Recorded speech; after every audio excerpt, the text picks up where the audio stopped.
Hello everyone. Let me get the camera for a second and introduce it to my audience. Here they are. Hello. All of them. Now hand the camera back to my cameraman. Woman. Hello. I gathered you all here today to introduce you to a subject that I think is very important, and it's quite relevant for all of us today.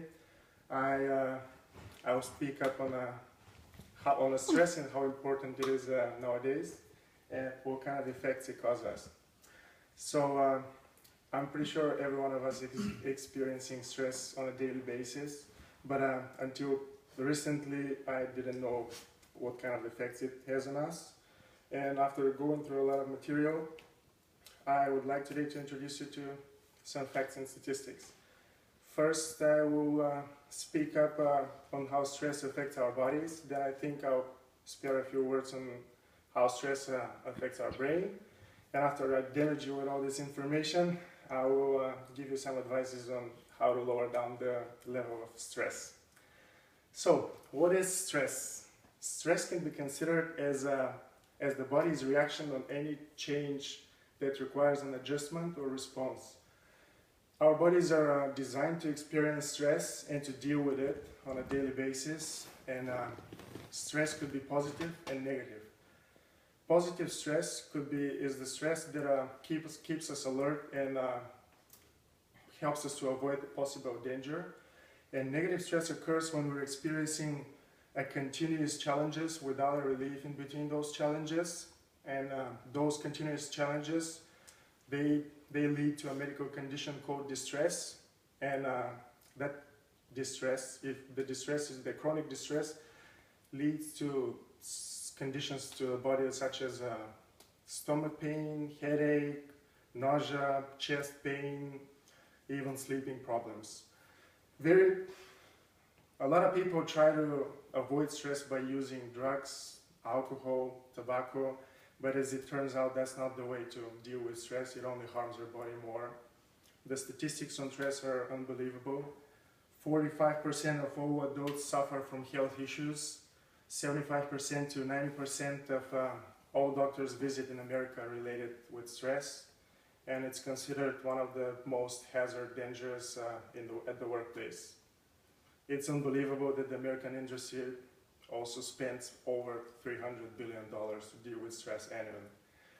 So these are just some facts on how stress affects our body. So now we can turn around and take a look at how stress affects our brain. Everybody's heard about the gray matter in the brain. It is responsible for a lot of important functions such as thinking, computing, decision making, but that's only half of what's in our brain. The other half is called white matter. White matter consists of axons that actually create a network which create, let's call it, the different departments of the brain, and they create the connection in between those departments. And the white matter gets its name from white fatty myelin sheets that surround the axons. And when our body is under chronic stress, those white myelin cells, they expand their size and increase the speed of their flow, which could lead to diseases and illnesses such as autism, post-traumatic stress disorder, ADHD, depression, and even to suicide. So this was all the bad news. The good news is that there's actually ways to deal with a lot of stress. And first of all, you got to determine if the stress is chronic or it's just individual. And if it's chronic and continuous, you should probably find the source of it and try to avoid it. Then the next thing that you could do is you could probably try to express yourself more often instead of bottoming up your feelings, because this could be a major source of stress on your body.